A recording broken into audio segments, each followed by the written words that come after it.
बोलो जयकारा बोल मेरे श्री गुरु महाराज की जय। सभी गुरुमुख प्रेमियों से सब प्रेम जय सच्चिदानंद। वंदो चरण सरोज गुरु मुद मंगल आगार। जय सेवत नर होत हैं भव सागर से पार। गुरु जी के सुमिरन मात्र से नाशत विघ्न अनंत। तासे सर्वारंभ में ध्यावत हैं सब संत। खेत में जो बीज बोया जाता है, जिस प्रकार का भी अन्न दाना बोया जाता है, वो जैसे कि उसको बीजने से पहले, धरती में दबाने से पहले अन्न का दाना कहलाता है। बीज कहें, अन्न कहें, कुछ ना कुछ। बीज तो एक नाम है, लेकिन उसमें कई प्रकार के दाने जैसे गेहूँ, बाजरा, मोठ, चना, चावल वगैरह सब कुछ आ गया उसी में, बीज में। भाव कहने का कि जो भी अन्न का प्रकार है, जो भी अन्न बीज बोने से पहले वो जो कुछ भी है, और उपजने के बाद जब फसल तैयार हो जाती है तभी वही का वही दाना उगता है। यानी पहले भी वही था, बाद में भी वही था। लेकिन ये जो बीच में घास फूस, झाड़ झखाड़, इन्हीं के साथ में वो रहता है, और बाद में इसको फसल उगने के बाद इसको निकाल करके, अन्न को, इस दाने को निकाल करके अलग कर लिया जाता है। यानी वो पहले भी था, बाद में भी वही था। लेकिन ये घास फूस, ये सब तो उसे बीच में मिले हैं। घास को बोया तो नहीं गया था, घास तो उसके साथ लग गए, बीच में उस फसल तैयार होने के सफ़र में उसको मिलते गए। और फसल बोने वाले ने, बीज बोने वाले ने, फसल काटने वाले ने अपने पुरुषार्थ से उस दाने को महफूज निकाल कर अलग कर लिया। यानी वो घास फूस उसे मिल भी गए, फिर उसे अलग भी कर दिए। इसी प्रकार महापुरुष फरमाते हैं कि ये जो जीव है अविनाशी है, और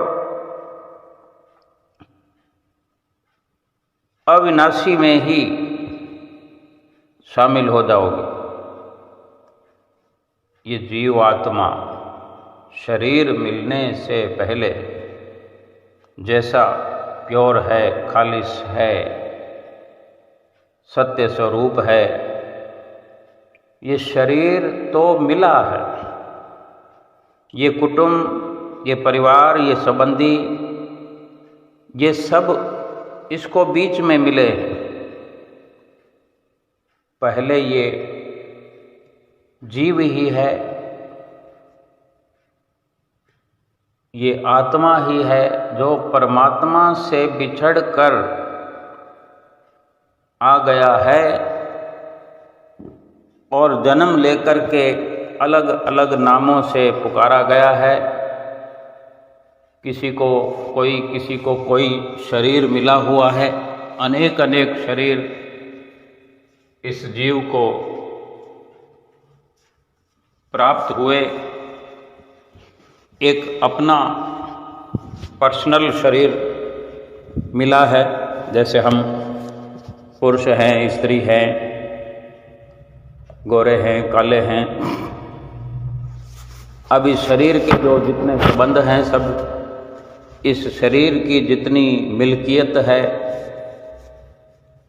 जो हम इसी शरीर की साबित करते हैं ना, दावा करते हैं कि ये मेरा है, ये मेरी है। जीवात्मा का कोई नहीं कहता। कभी हमने नहीं कहा कि ये मेरा, ये जो घर है ये जीवात्मा का है। अपने शरीर को ही संबोधित करते हुए, एक अपने शरीर की पहचान बताते हुए ही ये जिक्र करते हैं कि ये मेरा है। यानी शरीर समझकर ही हम हर चीज़ का बखान करते हैं, बयान करते हैं। ये सब कुछ बीच में मिला। जब हमारा जन्म हुआ तो पहले तो हम अपने शरीर के साथ हो गए, शरीर रूप में जन्म हुआ। अब शरीर के साथ फिर अनेक अनेक संबंध जुड़ते चले गए। जड़ चेतन जो हमारे हम जिन्स शरीर हमारे साथ रिश्तों में बंध गए, जैसे माता पिता, भाई बहन, चाचा चाची, ताऊ, बुआ, फूफा, अनेक अनेक प्रकार के ये नाम दिए गए हैं। फिर इसके आगे ये काफिला बढ़ता गया और फिर जो जड़ वस्तुएं हैं हमारे नाम होती चली गई। कोई मकान हमारे नाम हो गया, कोई दुकान हमारे नाम हो गई, कोई गाड़ी हमारे नाम हुई, कोई धन खजाना हमारे नाम हो गया। बचपन से ही ये सिलसिला कम या ज़्यादा चलता रहता है। यथा योगे, किस्मत के अनुसार, तकदीर के अनुसार, या हमारे माता पिता की हैसियत के अनुसार। जैसे बच्चों को साथ में ले जाते हैं, कोई खिलौना दिला दिया जाता है, कोई महंगे खिलौने भी होते हैं, कोई सोने चांदी का भी कुछ ऐसा नजराना मिल जाता है। छोटे छोटे बच्चों के नाम प्लॉट खरीद लिए जाते हैं, FDR बना दी जाती है कि आज जन्मदिन है बच्चे का, इसके नाम से ये खरीद लो, वो खरीद लो। हमारे नाम से बहुत कुछ हमारे नाम का हो जाता है। यानी हमारे साथ ये जितना भी संबंध जुड़ता गया, सामानों का, रिश्तों का, कुटुंबियों का, ये सब बीच में मिलता है। हमारे जन्म के बाद मिलता है। पहले जीवात्मा ही हुआ करता है और इसी प्रकार जो कुछ भी बीच में मिलता है वो सब धीरे धीरे धीरे धीरे बिछड़ता भी चला जाता है। एक दिन सब कुछ बिछड़ जाता है और जो शरीर मिला था, पहले जो हम जिस शरीर के साथ आए थे, वो शरीर भी बिछड़ जाता है, विनश जाता है, नाश हो जाता है। और बाकी सब के सब कुछ हमसे अलग होकर, बिछड़ कर, नाश हो कर के केवल जीव रह जाता है। तो फिर क्यों ना हम, जबकि चेतन सत्ता का ये मालिक है जीव, अब बीज और फसल और ये अनाज, अन्न का दाना, ये तो चेतन नहीं है, लेकिन ये जीव ज्ञानवान है। हमें जो संतों महापुरुषों की संगति मिलती है, उनके चरणों में, उनकी छत्र छाया में बैठ कर के जो हमें अनेक अनेक बार ज्ञान मिलता है, एक समझ मिलती है। समझदार होने पर भी जो संतों से समझ मिलती है कि ये जीव अगर केवल जीव ही है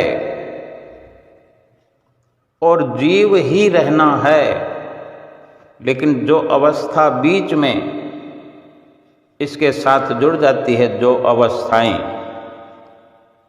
हर प्रकार की, उसको बिछड़ ही जाना है, उससे न्यारा ही होना है, तो फिर क्यों ना हर वक्त हम उनसे न्यारे होकर रहें। बड़ा सरल है ये।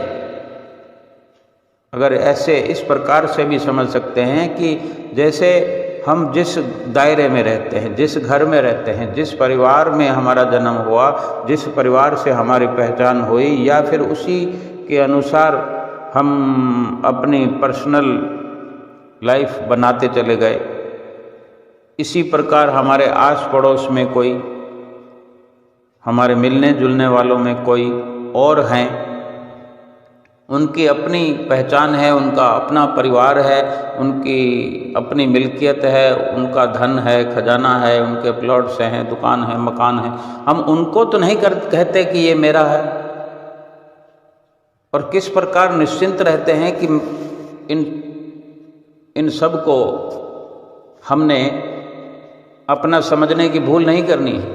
ये तो एक इंसान की समझ है जो अपने आप से होती है, ये ज्ञान होता है। लेकिन संतों महापुरुषों के संग में रहने से, उनकी शरण में जाने से, उनकी संगत करने से ये सच्चा ज्ञान मिलता है कि जो तुम्हारा अपना तुम समझे बैठे हो, वो भी तुम्हारा अपना नहीं है, तुम्हें उसे छोड़ कर जाना है, या वो तुम्हें छोड़ देंगे, और छोड़ ही देते हैं। हमने अनेक इस प्रकार के दृश्य अपने जीवन में देखे हैं और देखेंगे भी। महापुरुष हमें ये समझाना चाहते हैं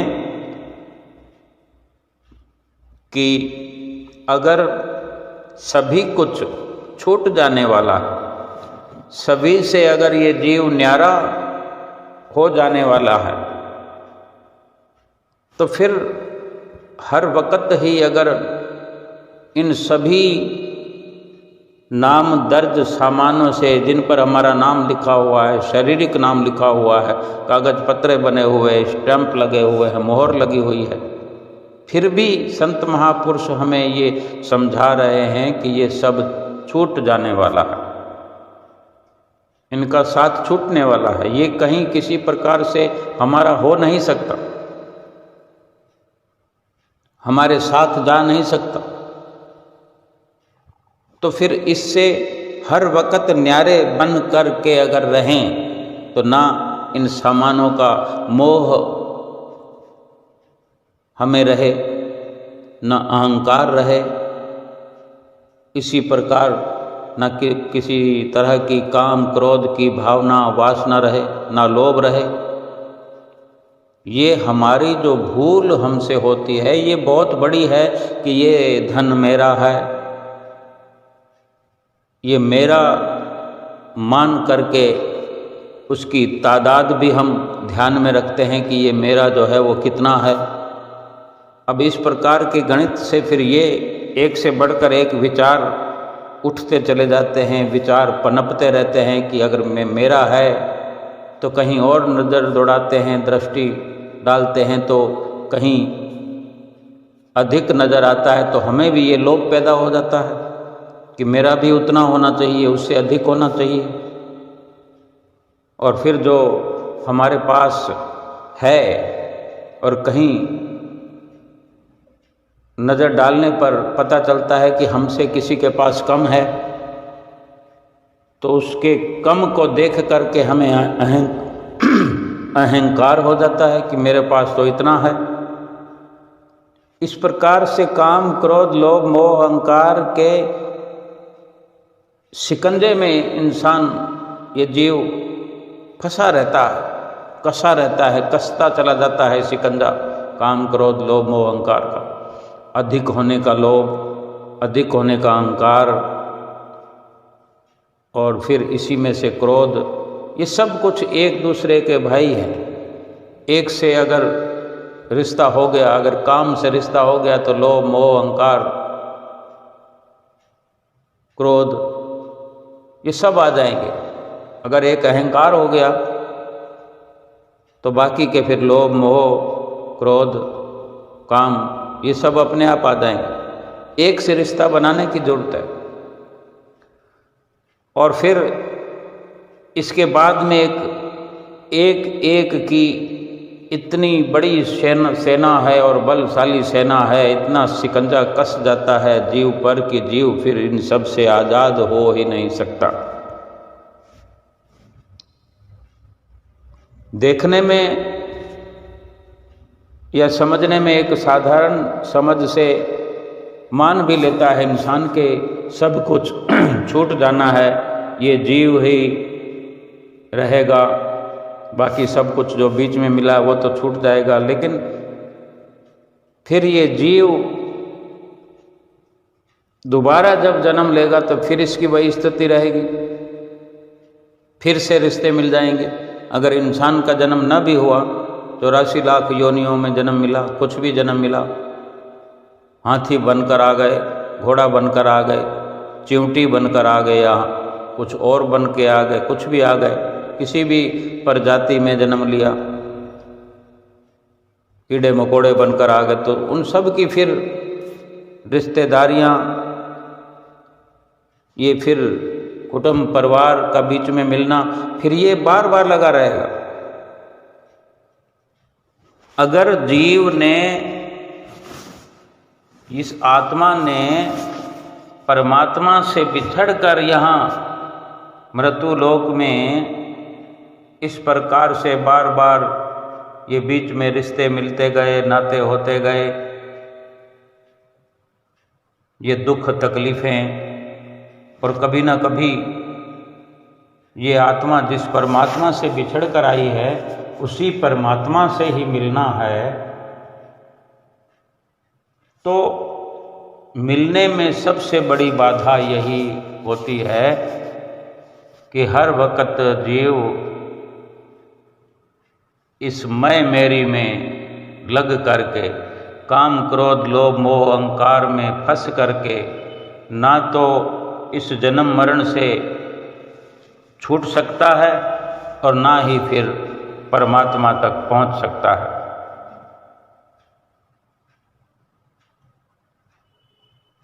महापुरुष फरमाते हैं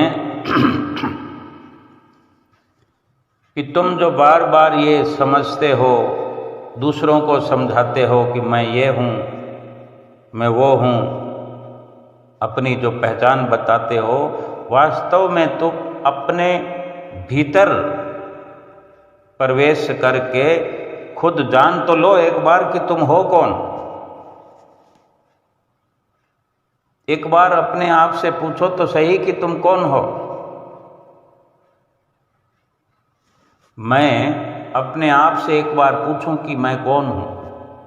मैं एक बार जानने का प्रयास करूं कि मैं अगर किसी नाम से स्वयं भी परिचित हूं और दूसरों को भी परिचित कराना चाहता हूं कि मैं रामलाल हूं,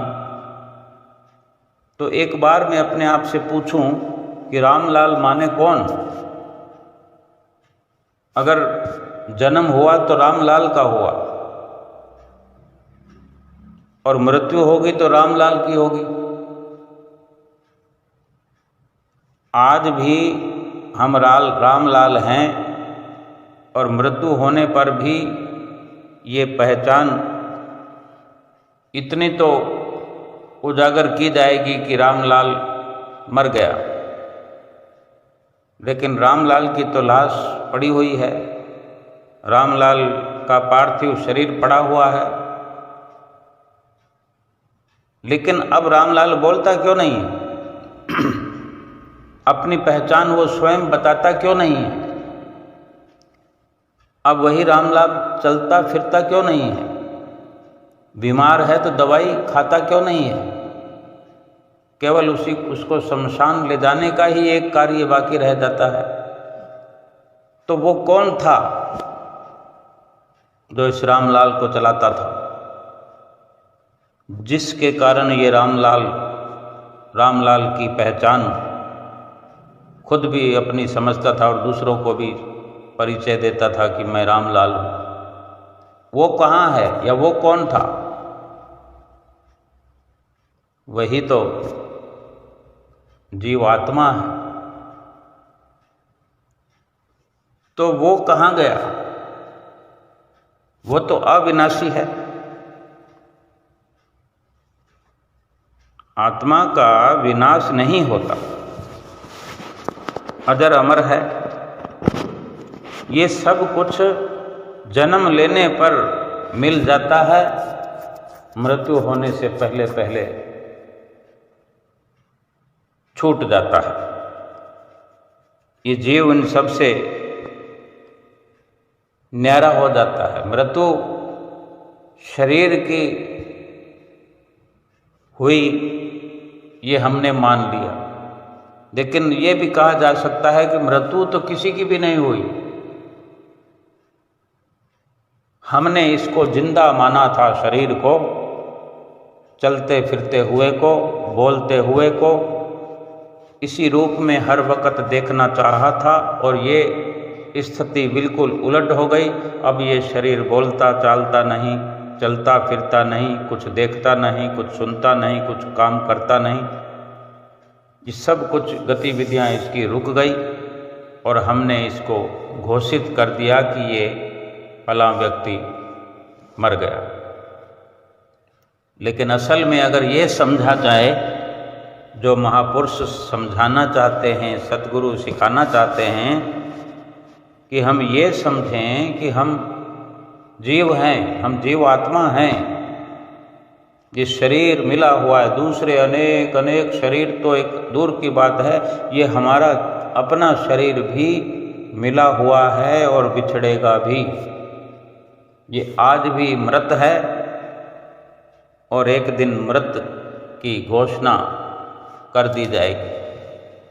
लेकिन मृत शरीर को आज ही अगर मृत मान करके हम इस संसार में जीते चले जाएं, जीवात्मा के अंदाज में, जीवात्मा के जो संपर्क में रहने की कोशिश हो जाए, जीवात्मा को जानने की, जीवात्मा को समझने की, हम जो अपने आप से पूछें कि तू कौन है, मैं कौन हूँ, तो ये संतों महापुरुषों की सुसंगति में, उनकी संगत में ये समझ भरपूर हमें मिल जाएगी कि मैं शरीर नहीं हूँ, मैं जीवात्मा हूँ। और संत महापुरुष ही हैं हमें अंतर्दृष्टि करने का मार्ग सिखलाते हैं। अंतर में हमारा स्वयं का प्रवेश हमारे अंदर करवाते हैं। जैसे एक मकान बनाते हैं, मकान का मालिक ही मकान में रहता है, उस मालिक का वो मकान कहलाता है। मकान जड़ वस्तु है, शरीर चेतन है। ये सांसारिक बात है, मायावी बात है। लेकिन ये शरीर और जीवात्मा की बात करें तो ये शरीर भी मकान है जीवात्मा का। ये शरीर जो है जीवात्मा की एक संसारिक मायावी पहचान बना हुआ है। सभी आत्माएं परमात्मा से बिछड़ी हुई हैं और सभी की एक अपनी अपनी पहचान शरीर से हुई है। कोई स्त्री है, कोई पुरुष है, कोई गोरा है, कोई काला है, और सबके नाम रखे गए हैं। लेकिन असलियत तो इस जीव को स्वयं समझने की जरूरत है।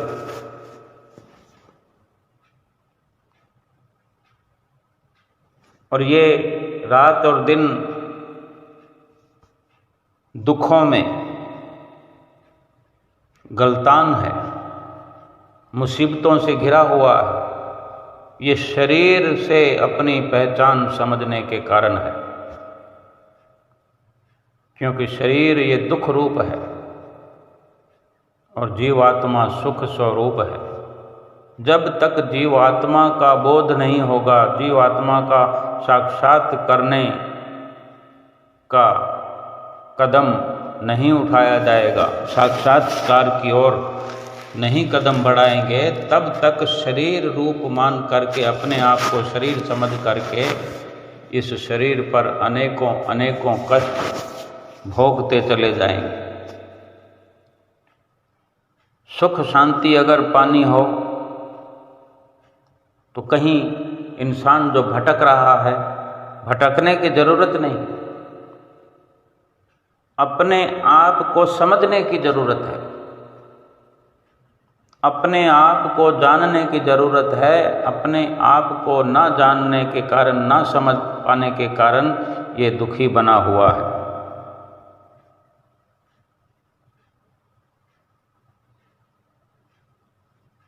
महापुरुष फरमाते हैं कि प्रभु जो है सब सृष्टि का रचयिता है, सभी में रमा हुआ, सभी प्राणियों में, सभी वस्तु विशेष में रमा हुआ निराकार निरपेक्ष है। उसको जानने के लिए संत ही रास्ता बताते हैं कि अगर अंतर्मुखी वृत्ति करके शब्द की कमाई की जाए, जो शब्द सतगुरु से प्राप्त होता है, सतगुरु से जो शब्द की बख्शिश होती है,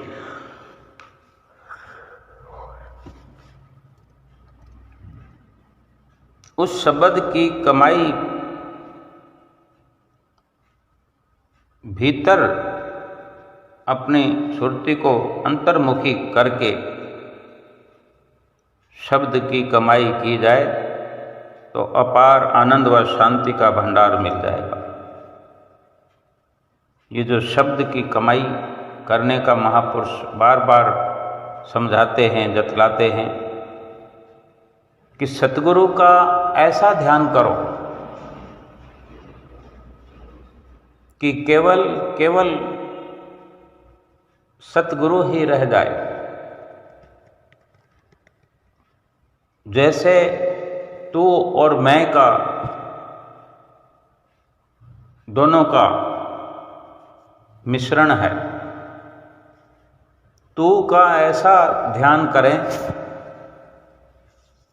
ऐसा ध्यान करें, खो जाएं उस तू में कि फिर मैं बाकी रहे ही ना, तू ही तू हो जाए।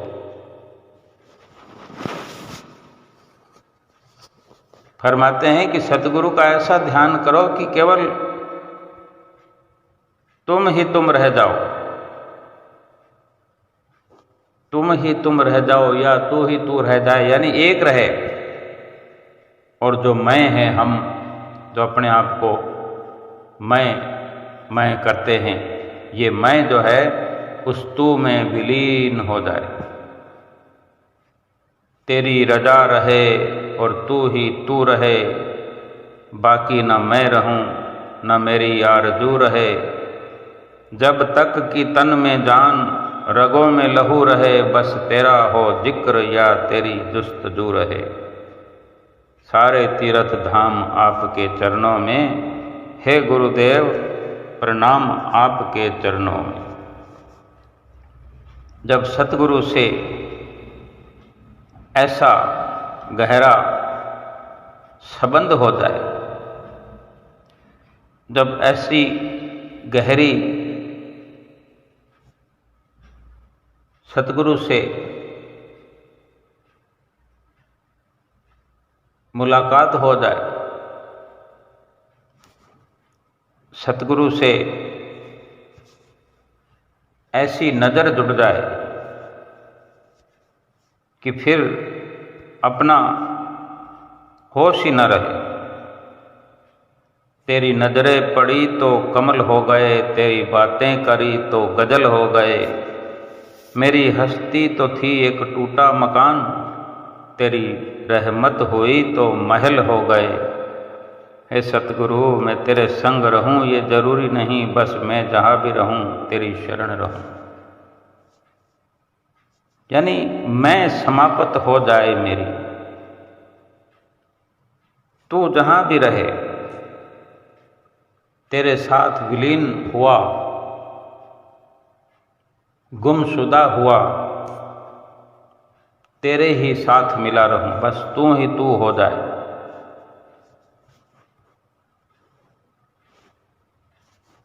वास्तव में इंसान जो है तू भी करता है और मैं भी करता है, तभी काम नहीं बनता। जब मैं था तो गुरु नहीं, अब गुरु हैं मैं नहीं। प्रेम गली अति सांकरी, जामे दो न समाई। ये प्रेम का मार्ग है भक्ति। संत महापुरुष जो ये प्रेम का रास्ता, भक्ति का मार्ग बताते हैं, इस पर चलाते हैं, ये त्याग का मार्ग है। ये तभी इसमें सफलता होगी जब मैं और मेरी पूरी तरह से हम छोड़ पाएंगे। और उसके लिए भी हमें रास्ता बताया है कि भजन सुमरन करो। एक भजन सुमरन ही ऐसा रास्ता है कि सुरती को अंतर्मुखी करना पड़ता है, बाहर से हटाना पड़ता है। और जब बाहर से सुरती हटती है तो बाहर से हर प्रकार से बोध समाप्त होने लगता है, बाहर की पहचान समाप्त होने लगती है।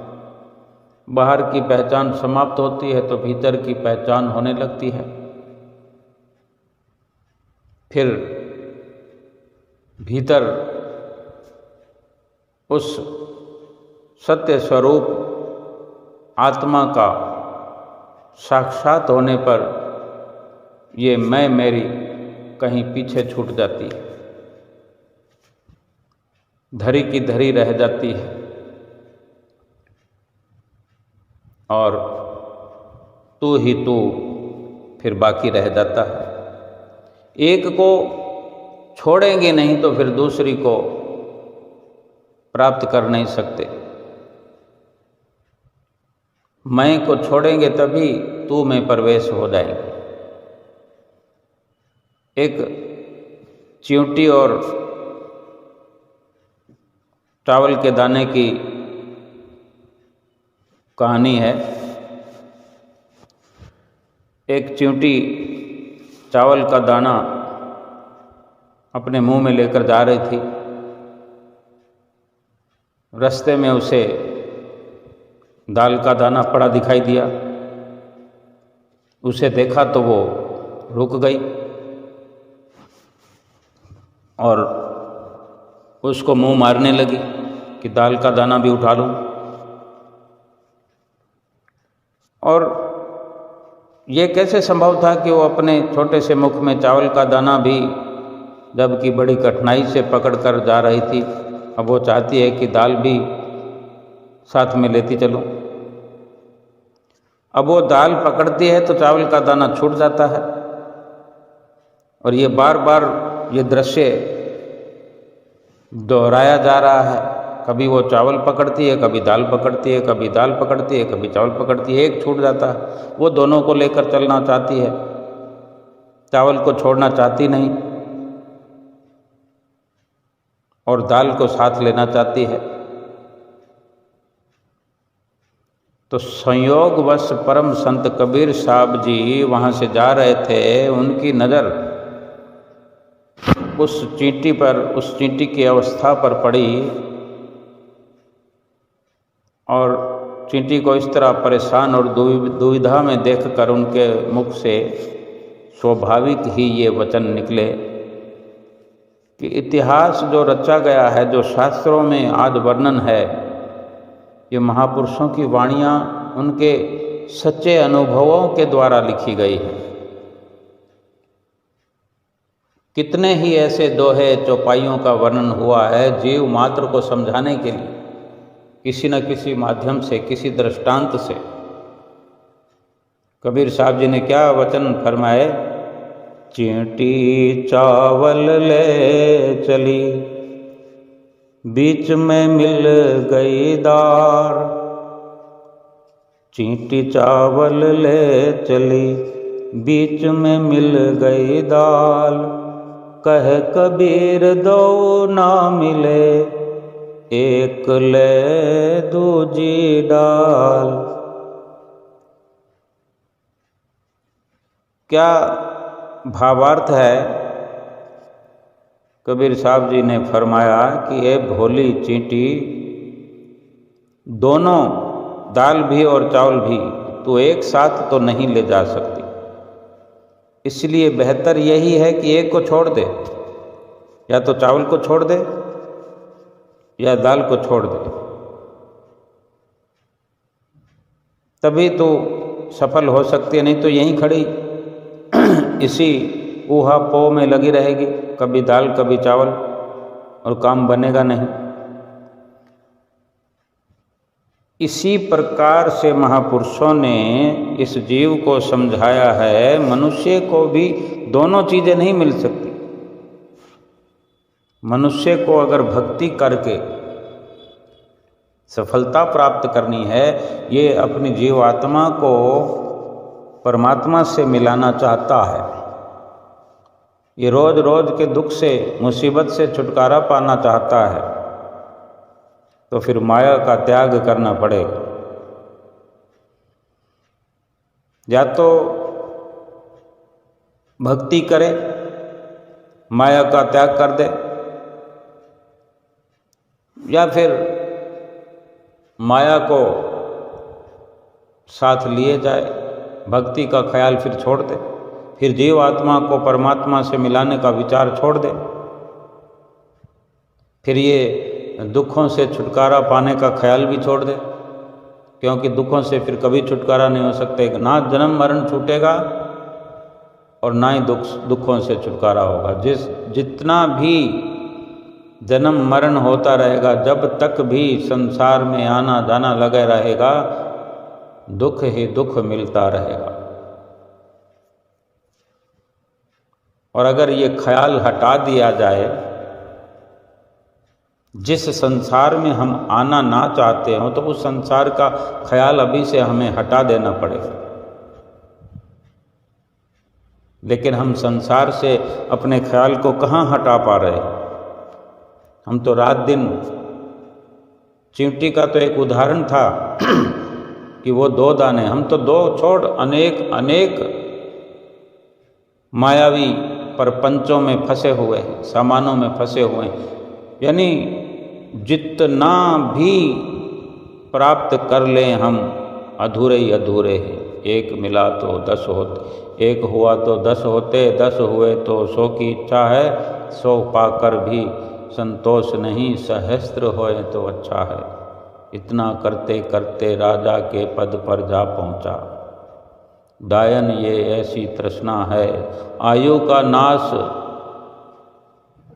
हो जाता है, तृष्णा का नाश नहीं होता। ये इंसान मर जाता है, इसकी उम्र खत्म हो जाती है, श्वास खत्म हो जाते हैं, लेकिन तृष्णा इसकी और मिल जाए और मिल जाए, ये तृष्णा खत्म नहीं होती, ये लगी रहती है। ये तृष्णा समाप्त अगर होगी तो सत्पुरुषों के उपदेशों पर चलने से माया का त्याग करना है। त्याग ऐसा कि माया में बरतते रहें, माया के व्यवहार में भी लगे रहें, लेकिन संबंध नहीं जोड़ना है। जिसको एक दिन छोड़ना है, इस संसार से जाते वक्त छोड़कर सब कुछ जाना है, तो इनसे क्यों ना जीवन भर निर्लेप बने रहें। काम लेने में थोड़ी मना है, सबके साथ प्रेम का व्यवहार करें। खाना पीना, सोना उठना बैठना सब कुछ प्रारब्ध में लिखे के अनुसार तो कुदरत अपने आप व्यवस्था करती है। खाने पीने की व्यवस्था हमारी तकदीर ने पहले ही कर रखी है। हाथी को मण और चींटी को कण मिलता ही है। फिर हम किस बात की चिंता में लगे हुए हैं? क्यों सृष्टि को अपने घर में लाने में लगे हुए हैं? मनुष्य की खोपड़ी के बारे में, ये जो मनुष्य की खोपड़ी में जो विचार चलते हैं उसके बारे में महापुरुषों ने कथन किया है, मानुष केरी खोपड़ी कब हो धापे नाही, तीन लोक की संपदा कब आवे घर माही। तीनों लोकों की, त्रिलोकी की संपदा अपने घर में लाने की चेष्टाएं करता रहता है। ऐसा संभव तो नहीं। जब संभव नहीं है तो फिर इसका अंत क्या है? इन कामनाओं को, तृष्णाओं को छोड़ देना ही ठीक है, त्याग कर देना ही ठीक है। कैसे करें? वो संत महापुरुष हमें रात और दिन समझा रहे हैं। भजन सुमरन करो, अपनी सुरती को बाहर से हटा लो, संसार से, बाजार की भीड़ से निकल जाओ, लेकिन कहीं सुरती को फंसाओ मत। सुरती चित्त प्रभु के नाम में लगा रहे। जो सुमरन, जो नाम सतगुरु ने बख्शिश किया है, उसमें अपना चित्त लगा करके हम रखें, उसी में ध्यान लगा रहे। बाहर चलते फिरते रहें, काम काज करते रहें, लेकिन ये ध्यान बना रहे कि मैं शरीर हूँ ही नहीं, तो शरीर की ये सारी मिल्कियत, शरीर की सामग्रियाँ इकट्ठी करने के पीछे ही मैं सारा अपना वक्त जाया करता रहूं, जबकि यह सब चीज़ें छोड़ के जाना। फिर इन छोड़ जाने वाली वस्तुओं के पीछे में अपनी सारी उम्र का एक एक पल में नाश कर रहा हूँ। और जो साथ लेकर के जाना है मुझे, मालिक के नाम का, भक्ति का खजाना साथ ले जाकर प्रभु के आगे पेश होना है, उसके लिए कोई खबर नहीं, कोई सोच नहीं मेरी।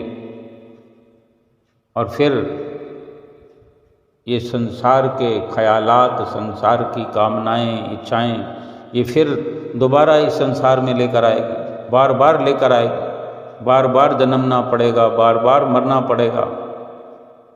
इसका लाभ क्या है?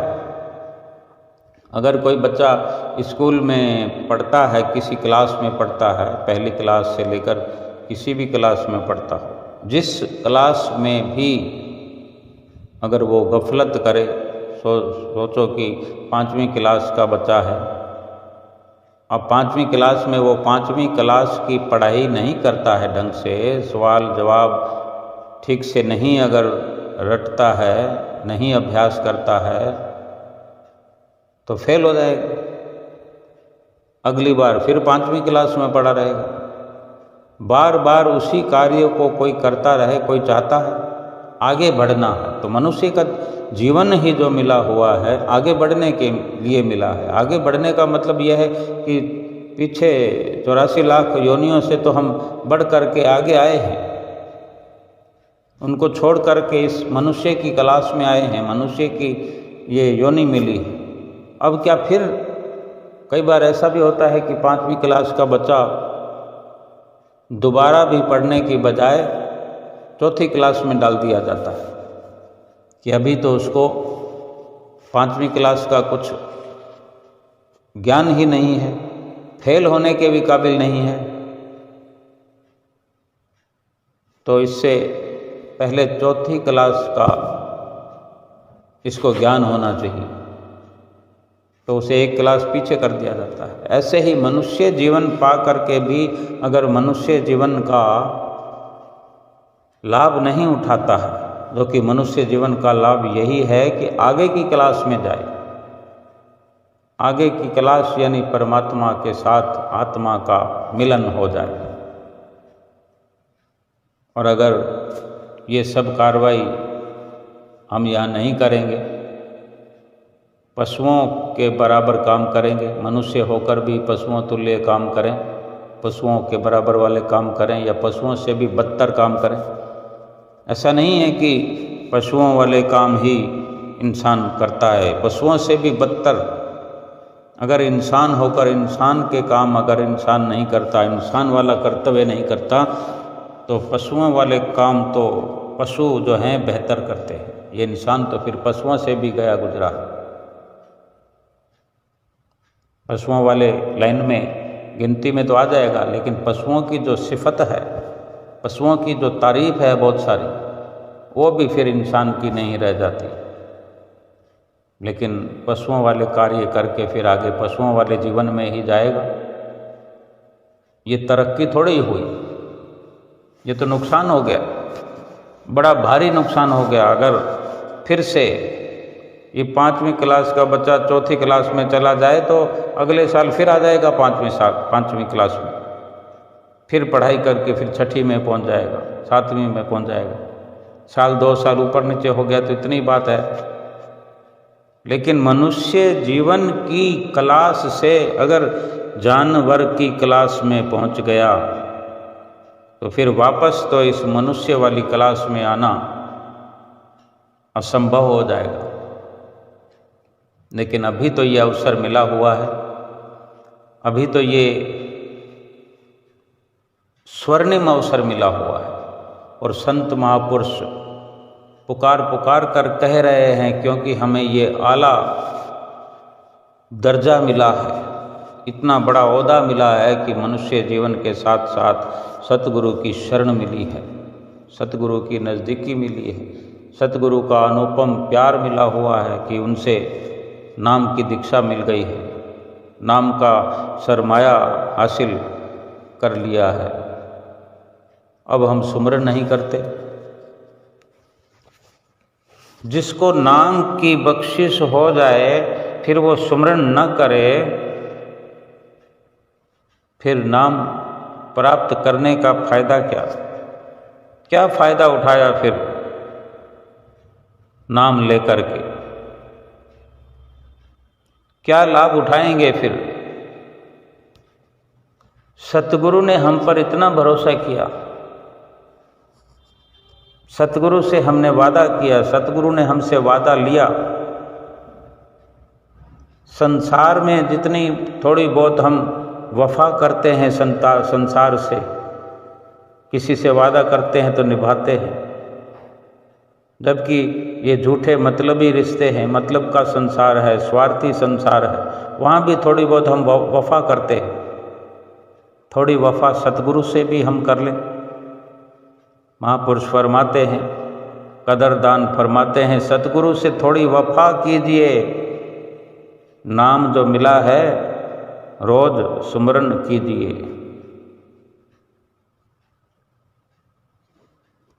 जो अगर नाम मिला है सुमरन करने के लिए मिला है, बंदगी करने के लिए मिला है, सतगुरु का दर भी मिल जाना कितने भागों की निशानी है।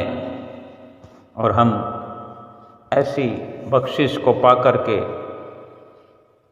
पशुओं जैसे अगर कार्य करते रहेंगे तो फिर वो दिन दूर नहीं कि मनुष्य जीवन तो छिन जाएगा। आज नहीं तो कल ये नाश भी हो जाएगा। वो दिन दूर नहीं है, वो घड़ी दूर नहीं है, वो लम्हा, वो श्वास कब आखिरी हो जाए।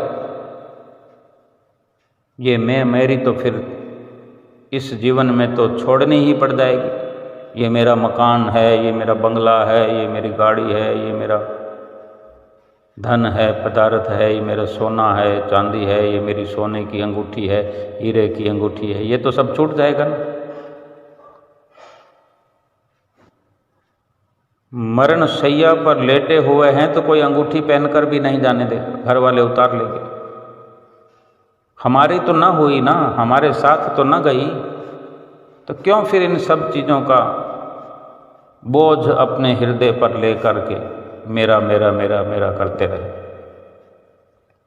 इनसे सूरत हटा के, इनसे ख्याल हटा के सतगुरु के मिले हुए नाम में, सतगुरु के बख्शे हुए नाम में, जो कि हम बड़े आत्मविश्वास से कह सकते हैं कि ये नाम मेरा है। असल नाम तो वो है कि हम इस नाम का सुमरण करते रहें। इसी नाम का सुमरण करते करते करते ये नाम उस नामी से मिला देगा, उस परमात्मा से मिला देगा।